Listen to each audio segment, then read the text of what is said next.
Hey family, it's Danielle, and today we are going to be sitting down and chatting about how the overturn of Roe versus Wade directly has affected my family and myself, and my thoughts on it and all of that good stuff. So, if you are interested in talking about the overturn of Roe versus Wade and how it has directly impacted myself and my family, then stick around for the video. But before we jump into this video, if you are new here, hello, hi, welcome. My name is Danielle and I am the non-traditional mommy. I have 12 children on this side of the earth and I have an angel baby, and I'm currently carrying a potential angel baby as well. And on this channel, we do life, we do vlogs, reviews, we talk about homeschooling, marriage, running a business, being a mom, just all the things. So if you're interested in joining my little family, hit the subscribe button. To the rest of my non-traditional family, I love you guys. Thank you guys for all of your kind words on my previous video about the update on this pregnancy, and just your words of encouragement, your thoughts, your prayers, your virtual hugs. I feel those hugs, you guys. I love y'all. Thank you for hanging in there with me. Okay, you guys. So grab your coffee, your tea, your wine, your bourbon, whatever it is you drink, whatever time of day.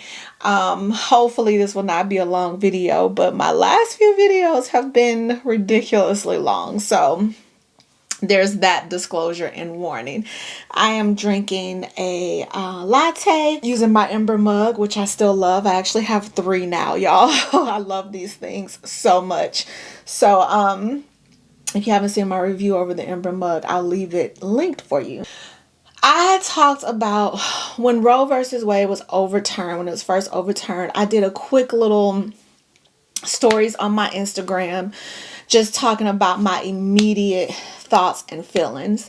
And I had said at that time that I was going to come back and do a whole sit down video over my thoughts and feelings on Roe versus Wade. You guys, I have so many thoughts on this whole Roe versus Wade, so many feelings, and I'm really just trying to bury myself in work and life and other things and just not think about it. But I think I want to eventually share my thoughts and my feelings as a mom of 12, as a mom that has adopted, and as a mom who gave birth at 6 months, who, you know, that would have been deemed in today's world as an abortion, to give birth at 6 months, and losing my baby, you know, at 6 months. And so I have so many thoughts on this and feelings and all. I've been reading people's comments and posts, and the constant theme has been not kind.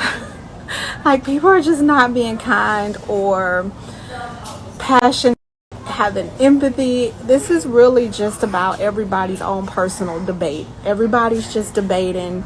Everybody's divided. And to me, once again, this is just another thing that divides us as a country, as people, as women, as though we don't have enough to already fight for and fight about. Now we're fighting each other.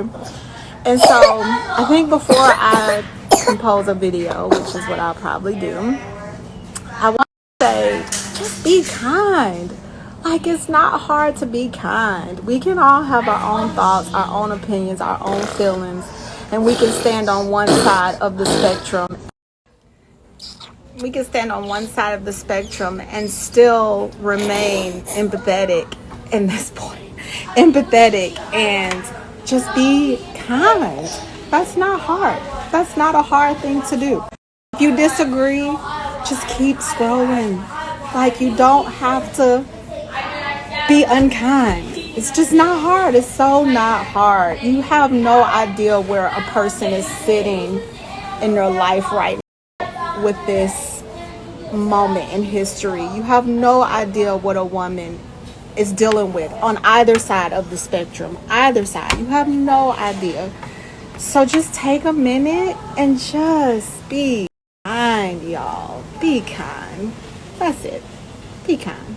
I love y'all. Life happened and I didn't get a chance to sit down and do that video.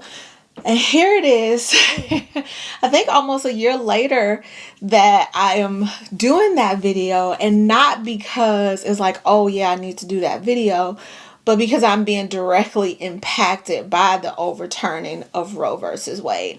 And I never, ever in a million years thought that that law would directly impact me and my family.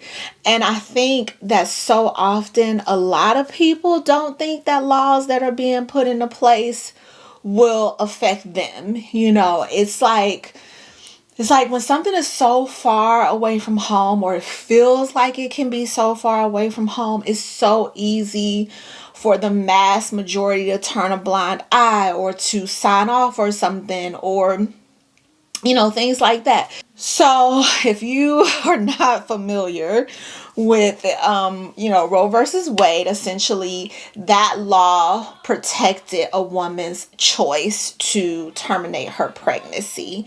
The overturning of Roe versus Wade made abortion illegal for women. And so there are some states that still have, certain clauses in place. If your life is at risk, you can terminate pregnancy. And I think for some states that's up to a certain point. And then some states have, incest and rape is a justified cause. But it has to be something, I guess, deemed major. A woman can't just make a choice to terminate pregnancy. And so when that law was first overturned, I just watched people who were pro-life. And I want to say I am pro-life, but I'm pro-choice first. And I'll talk about that in just a second.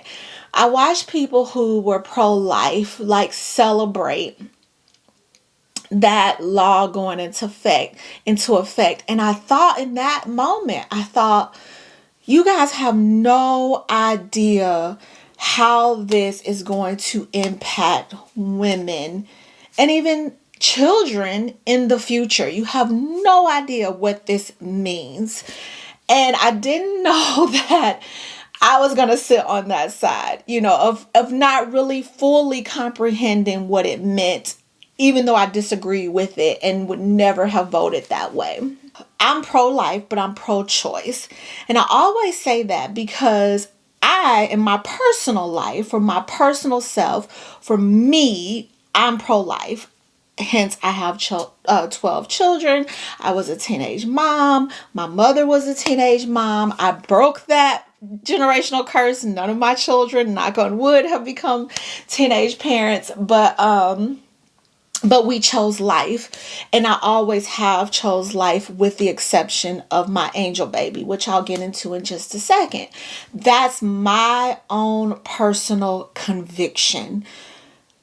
I am pro-choice when it comes to the mass majority of people being able to make the best choice for their life situation and their convictions. And I think people fail to understand that you can be pro-life within the context of being pro-choice. Pro-choice allows you to be pro-life. Pro-life does not allow you to be pro-choice. It excludes people. It is judgmental. It violates people's rights and tells women what they can and cannot do with their bodies, what is best for their life. It tries to depict what it feels is quality of life. Pro-life, in my opinion, is not God-based. It's just not. For me, pro-choice it encompasses everything. It allows you to look at every situation with wisdom and discernment, which is God-given, right, y'all? Which is God-given. Well, it helps you look at things with wisdom and discernment and be able to decide what is best for that particular situation or that particular person or that particular dynamic. And if it's pro-life, great, be pro-life. But in the event you need to make a different choice, you have that right and that ability to do that. That to me, pro-choice to me, is pro-life, because it is basically saying that every single person has the right to have the best life possible, the best quality of life, access to healthcare, access to the best medicine, access to be able to make choices that are going to benefit their life and improve their quality of life. That to me is what pro-choice means. And taking that away, it left nothing. It left nothing. I did not understand the magnitude of what this law would do. I did not understand it. I was one of those people. I was totally against it, would never have voted pro-life, have always been pro-choice. And when it happened, I was very upset and devastated, and I felt for so many women. But I still did not truly understand what it meant until it impacted me. And so if you have not seen my pregnancy update, I encourage you to go watch that video because it'll go into full details. But I am currently 32 weeks pregnant with a baby that has been diagnosed as being terminally ill. The doctors have said he may live an hour after being born, and that's if we're lucky. But he will not survive beyond that. And I was diagnosed with that right at 24 weeks. This is not my first rodeo with having a terminal baby diagnosis. What number was our baby? He was number 4. Let me count, y'all. DJ, Jaden, Sydney, Riley. He was our original number 5. And we found out right at 20 weeks that he was terminally ill, that he did not have a kidneys or a stomach, and that he would not survive. And we made the very, very, very difficult choice to what we called induced labor and deliver him early. I now know that that falls under abortion and terminating the pregnancy. It did not feel like that for us. For us, it felt like we were making the most humane decision that we could make for our baby and also for ourselves. We met with doctors, and I was younger at that time. And, the doctors explained how I still had the opportunity to have more babies, and the risk of me carrying him full term, there was no pros to that. There was no carry full term and there may be a miracle. We can give him kidneys or a stomach or something. It was this baby is going to die, and it may not even be born alive. And to put yourself at risk of maybe having to have a cesarean or going into early labor or all these things, they felt like it just wasn't worth it. And on top of that, being pregnant for that amount of time and the emotional turmoil that it brings, they felt like it wasn't worth it. And I felt like it wasn't necessary. And by us making that very, very, very difficult choice, I was able to get pregnant again rather quickly and was blessed with my rainbow baby Major. Had I carried full term with JB Jr., I wouldn't have Major, because I would have just been going into labor when I got pregnant with Major. And so there's a blessing and a rainbow and a beauty in a very tough decision that we had to make. And so we made that decision. We had that right. We were able to make that choice, and we delivered him with a midwife at Vanderbilt. It was a beautiful yet sad experience, but it was so peaceful, and they did such a great job just honoring our space and our respect. Now this was in 2009, so a very long time ago, but just making it very special. My labor and delivery was easy, and he wasn't born alive, which they had told us that that was a strong possibility, but we got to hold him. I did post a video if you want to go watch the video of just pictures of that moment. But we got to hold him and spend time with him, and our family got to come and see him and hold him, and it was, in my opinion, a very peaceful and humane decision and choice. There was no life, y'all. There was no way to be pro-life. For me, pro-life in that moment meant best quality of life for myself and my family, and no suffering and pain for my baby. That's what pro-life meant for me in that moment. And so fast forward, here we are for the second time with this situation. And I remember finding out, the first diagnosis and thinking, okay, we're going to fight. We're going to fight. We're going to carry full term. We're going to fight. We're going to do the surgeries. We're going to do all the things to try to save this baby's life. Because again, I'm pro-life. And if you're telling me there's an opportunity to save his life and for him to live and have a quality of life and share his testimony of being born under such circumstances and still thrive, then we're going to fight. That was my initial thought.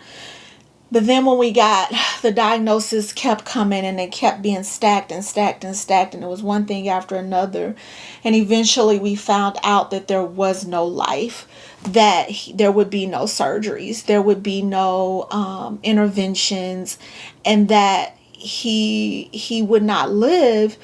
I immediately asked what were our options to induce labor. And imagine my surprise when I found out that we no longer had that option because Roe versus Wade was overturned. I was sitting there and I thought, okay, this isn't an abortion. That was my first thought. We're not having an abortion. And, they explained to me over and over again how that's what that was considered under this law. And I'm thinking, we're not terminating a perfectly healthy fetus. We're not just ending a pregnancy at 24 weeks, in that time frame. This baby is not a healthy fetus. So what are we talking about here? And on top of that, I'm thinking, I want to deliver my baby in the hospital.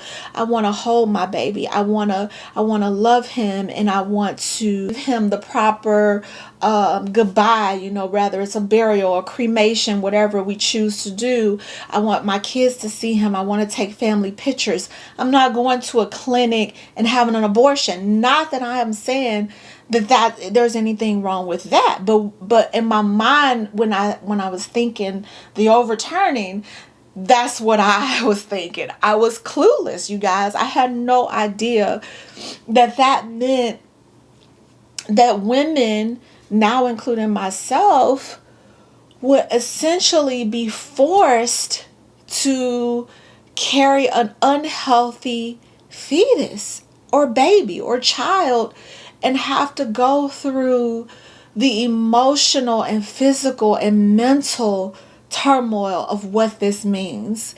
And so, y'all, I sat with that for so long, just thinking about the idea of having to do this. And I was devastated. There was the trying to hold the space and grieve the fact that my baby wasn't going to survive. There was already that grief. But then there was the grief of, I don't have any choices. there's nothing. And then there was the grief of, oh my God, I'm going to have to be pregnant for 40 weeks knowing that this baby inside of me is going to die. And that hit me harder than any of the rest of it. The idea of what I'm doing felt unbearable at the time. It felt like I'm not going to be able to do this. I'm not strong enough to do this. I'm not capable of doing this. This is going to break me, is what it felt like. Obviously, I'm not broken right now, and I'm okay.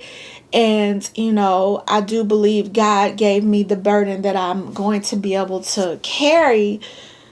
But I also think about so many women who maybe can't carry this burden. Rather, they don't have the family support, the mental support, the financial support, the physical ability, and there are no choices. There are no choices for them.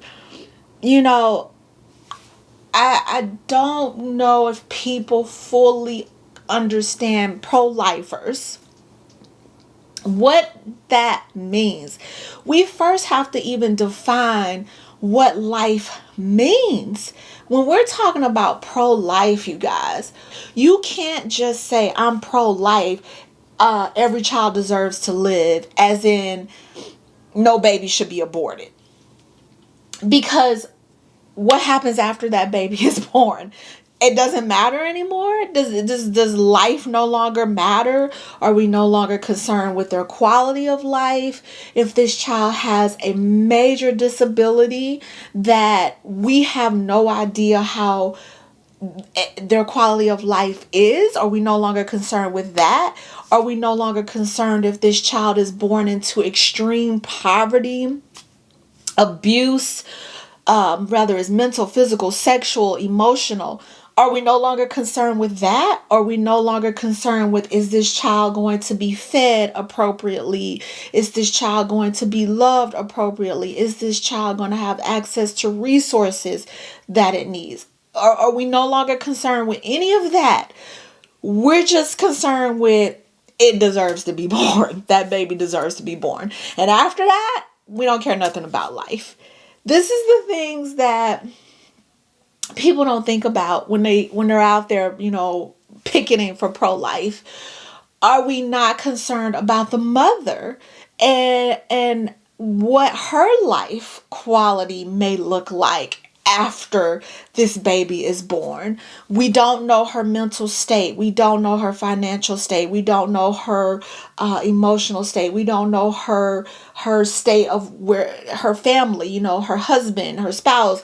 Is she in an abusive relationship? Does she know she doesn't need to bring this child into this type of environment and needs to make a different choice for the best quality of life? I don't think people who sit with pro-life ask themselves. And that's why pro-choice to me is so important, because every situation is different. Every little tiny detail matters. And we have to be able to use the skills and the discernment that God has given us. Otherwise, what are we doing? We're like slapping God in the face. Why did God give us medicine and doctors and free will if we are going to totally disregard that and not utilize it? Why? What are we doing? What are we doing? In the name of religion? In the name of religion, that God is probably sitting in heaven and being like, where'd I get this from? This is not what I said. This is not what I said. And so, for me, I am sitting here at 32 weeks, and, I have a few more weeks to go before I can legally be induced. I'm thinking about the suffering my baby will go through. it's funny because the doctors had said to me, there's a strong possibility that he will die in utero. And that was one of the concerns. And, they thought it would happen early on. But I'm 32 weeks and he's still thriving, y'all. Like, he's living his best life right now on a ventilator, because I need to iterate that the only reason this baby has life is because it's attached to my umbilical cord. Again, I don't know if people who are out here like pro-life, do you even understand science? Like, there is no life without the mother. This baby is only alive because my umbilical cord is its ventilator. It's supplying it everything it needs. And the moment that cord is cut, my baby's going to suffer and essentially suffocate and die. That's what's going to happen. And for a person to be pro-life, how are you okay with that? How are you okay with watching a baby come into this world, cutting its life support off instantly, and looking at that baby and watching it gasp for air? You rather that than for a mother who loves this baby with all his heart, and who has to carry it, and who has to make the hardest decision ever to say, I don't want my baby to suffer. I don't want my baby to feel pain, because no mother wants their child to feel pain ever. I want my baby to pass as peacefully as possible. And if that means terminating this pregnancy early to do that, then that's what I'm going to do. No matter how hard that is, that's what I'm going to do. And there may be other women who choose, keyword, choose, to say, I'm gonna gut this thing out, and I'm going to hold my baby as they take their last breath. There may be some women who choose that, but that's their choice. That's their choice. That is something they feel they can handle, and that the conviction they have been given by God to do. That's not every woman's choice. It's not. And so these are the things that we're not talking about and thinking about as women. I mean, there's women who are in favor of this law. It is like, do you care about your other fellow women? I'm sorry, y'all. My nose is like trying to run. I've had most of my babies at home. And my midwife from Memphis is amazing. She's walked along this journey with me from the moment I got the ultrasound results back. And, we talked about the idea of a home birth, because I want this to be as humane and as pain-free as possible for my baby. And one of the things we talked about, is it lotus birth, y'all? I think it is. Don't quote me on that. But essentially, when I've had all my babies, we left them attached to the umbilical cord until my umbilical cord stopped beating. And then we would cut the umbilical cord.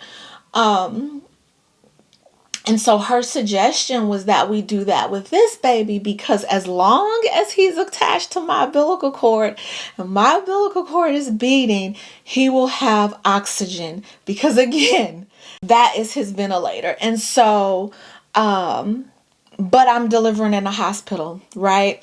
And they don't necessarily agree with leaving the baby attached to the umbilical cord. That's the first thing they want to cut. And sometimes they'll give you a minute, but to give me 10 minutes or 30 minutes, which my umbilical cord can beat for that long, it has with my other babies, they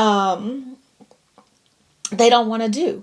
And so when you look at that, when you're like, okay, well, I want this to be as humane, I still don't have that choice. And so what's left? If If he was already here and he was 3 or 4 or 10 or 16 or 25 or 50 or 85, and he was on a ventilator, and they came to me and said, there is no life.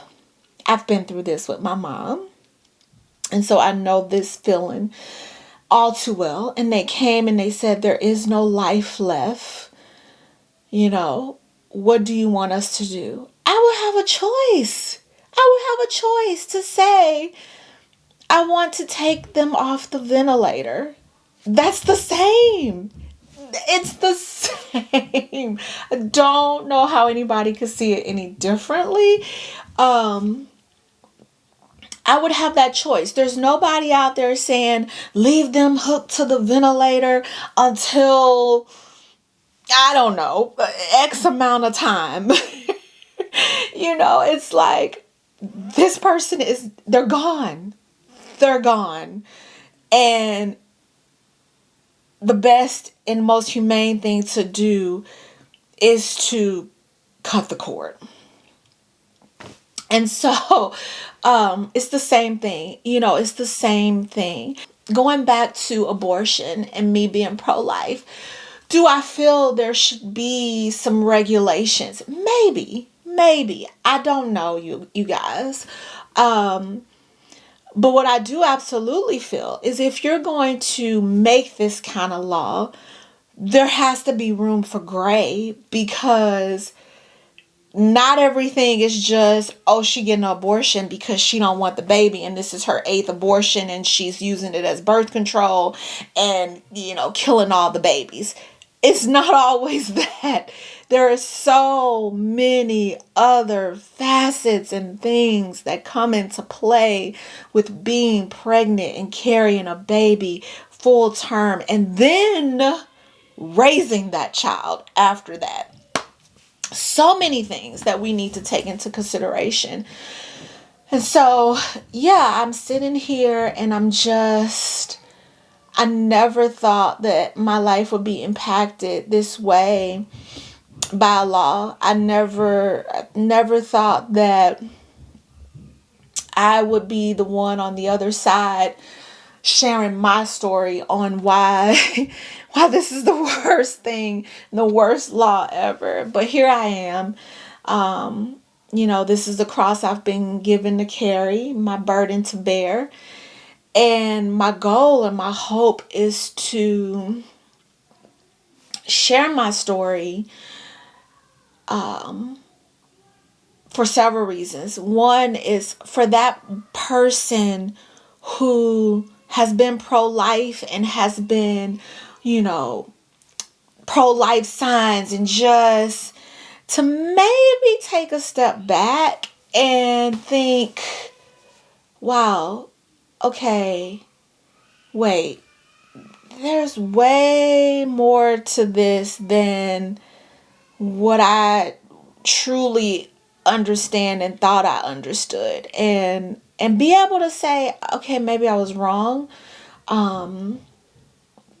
Let's have this conversation, because pro-choice opens the door for conversation, right? When you're pro-choice, you're able to sit with somebody and you're able to talk about the pros and cons, why you should, why you shouldn't. You're able to have a conversation and get understanding from the person. When you're pro-life, there is no option. There's no option. There's no room for discussion or to understand the other person's perspective.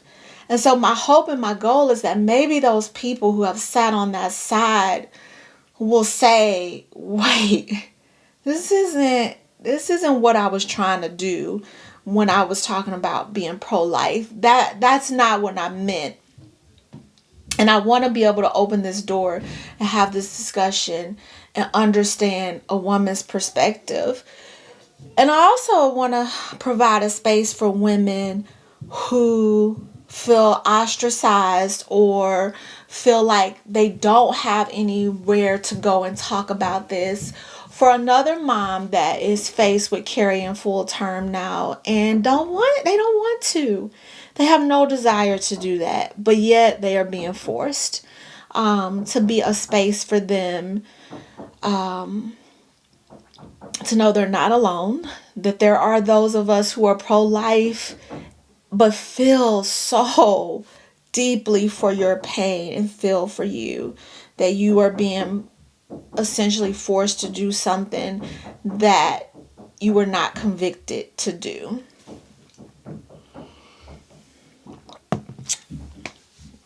And maybe, just maybe, those who are pro-life will meet somebody like me in person and it'll hit a little harder. The other day I was at my girls' practice and a mom was like, "Oh, you have 12 kids and you're expecting number 13. Wow." And I said to her, these are Christians, y'all. You have seen my homeschool video about, being a homeschooler in a Christian world. And I said to her, "Oh yeah, well, this baby is set to go to heaven in a couple weeks. So, he won't be with us, but yeah." And the look on her face. Me and my husband have found maybe what some would call dark humor in this, but that's how I'm getting through it. So, hey, be as it may. But the look on her face, the shock factor. And I could tell she wanted to ask more questions, but didn't know how. But I just left her with that. I hoped that she would ask more questions. And maybe she will, as time go on. I don't know. But my hope is when I say that to people, that they will ask me, what does that mean? Because you don't know. When you're out in the world and you see a pregnant mom now in 2023, you can't say, "Oh, congratulations, I'm so happy, is this your first baby?" Because you have no idea what she's walking with. You don't know if this was a planned pregnancy. You don't know if this was a wanted pregnancy. You don't know if this is a terminal pregnancy, because we have no choice. Every woman now has to just walk in a world and has to be faced with this. Rather they wanted it or did not want it. Rather it was planned, unplanned. And so now I feel like we should just have that. We should just say that. Like, "Oh my gosh, you're pregnant." "Yeah, with a baby I don't want." Say it. Say it, because people need to feel it to be impacted by it. I've said to people, "Oh, you're pregnant with dead weight." This is dead weight I'm carrying. As horrible as it sounds, but that's what it is. That's the truth and the reality of my situation, is that I am carrying a baby and weight and all of this for 40 weeks. And I am going to watch my baby suffer and die because I had no other choice. And I hope and I pray and I hold this baby and I tell him, "I'm so sorry." Y'all, give me a second. Woo, y'all. See, everybody can't handle that. Everybody can't handle that. But yeah, I sit and I say to him, "I'm so sorry. This is not the choice that I would have ever made for you." And I tell him, "You don't have to fight when you're born," because he's a fighter. He is a fighter. He is thriving and surviving. And I have no doubt in my mind that when he is born, he is going to fight for his life for as long as he possibly can. And I don't want him to feel that pain and to suffer. And so, yeah, that's where I'm sitting, y'all. The flip side of this, finding the silver lining in this, is that I have to rely on God and I have to believe in the universe to provide me with a miracle, because I'm carrying full term. And so there is that part of me that consistently manifest and pray that he's born and it's a miracle, and that may be my testimony. So, because I have no other choice now but to have that type of faith. And if that was the goal, man, that's a whole nother video. But yeah, that's the flip side of that. Whereas, being able to make the decision early on, you never know, right? There's always that, well, you could have had a miracle, but you didn't try hard enough. So, there's the silver lining in it. There's that, y'all. That's it. That's all I got. Hopefully my thoughts weren't too scattered. If you guys have any questions or any thoughts, anything you want to add or anything, just leave that in the comments below. If you like this video, please make sure to give it a thumbs up so that YouTube will pump it out even more, because I do feel like it should be pumped out more. So please give me a thumbs up so that more women will have access to be able to see this video and know that there is a community of support for them if they need it. Thank you guys for being here. Thank you for staying for the whole thing. I love you guys, and I will see y'all in the next one.